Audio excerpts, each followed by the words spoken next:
नमस्कार, प्रणाम, स्वागत है आपका जन जागरण प्रेस में। क्या बुराड़ी विधानसभा में एक बार फिर 2008 विधानसभा चुनाव का इतिहास दोहराया जाएगा?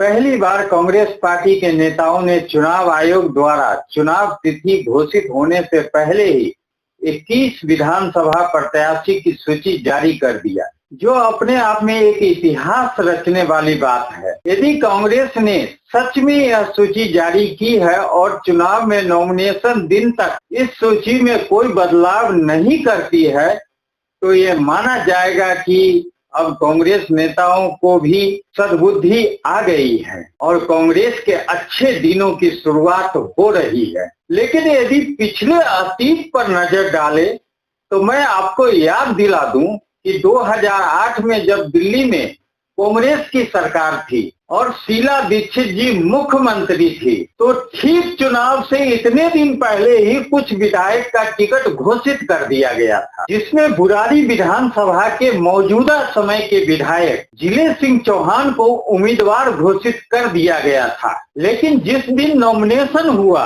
उस समय दीपक त्यागी को सिंबल लेटर देकर अधिकृत कांग्रेस पार्टी का उम्मीदवार बना दिया गया। वो बात अलग है कि दीपक त्यागी चुनाव हार गए थे और फिर अपने राजनीतिक व्यापारिक महत्वाकांक्षा को संतुष्ट करने के लिए बीजेपी पार्टी ज्वाइन कर ली और कांग्रेस पार्टी को लगातार कमजोर करते रहे। और कांग्रेस पार्टी के शीर्ष नेता भी आज तक उसी बीजेपी नेता के इशारों पर टिकट का वितरण करते रहे। ऐसा लगता है कि कांग्रेस के पास कोई ऐसा नेता ही नहीं है जो किसी भी चुनाव के समय पार्टी हाईकमान को कोई सलाह दे सके। आज जिस मंगेश त्यागी को कांग्रेस बुराड़ी विधानसभा का उम्मीदवार घोषित किया है, उसका क्या भविष्य होगा, ये आने वाला समय तय करेगा कि वो कांग्रेस पार्टी का सिंबल ले पाएंगे या नहीं। साथ में ये भी सोचना पड़ेगा कि आखिर कांग्रेस की पहली सूची में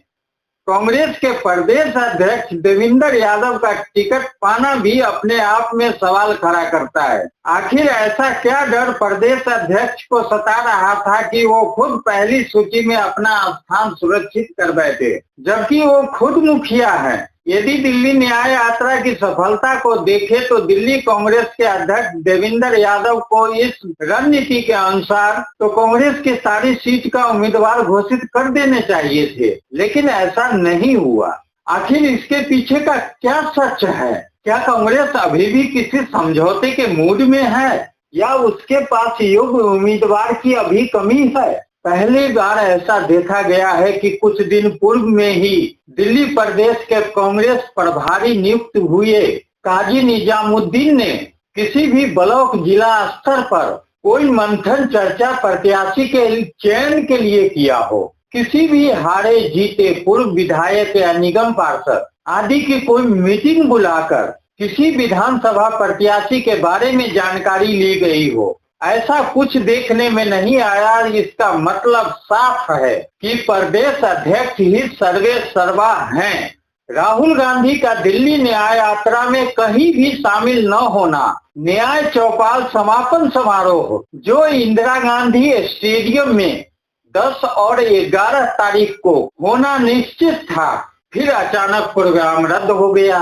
कुछ सवाल खड़े करता है। लगता है शायद इसी डर की वजह से दिल्ली प्रदेश अध्यक्ष ने पहली ही सूची में अपना नाम लिखवाकर टिकट पक्का करवा लिया। दूसरा कारण दिखता है कि कहीं बीजेपी में बैठे कांग्रेस के स्लीपर सेल के इशारे पर बुराड़ी विधानसभा में टिकट घोषित हुआ हो, ताकि बीजेपी भी समझौता न करे और बीजेपी से भी कोई त्यागी नेता अपना टिकट पक्का करवा सके। कई सवाल है जिसका जवाब चुनाव तिथि घोषित होने के बाद ही पता चलेगा। तब तक आप हमारे इस चैनल को देखते रहे और अपनी प्रतिक्रिया देते रहें।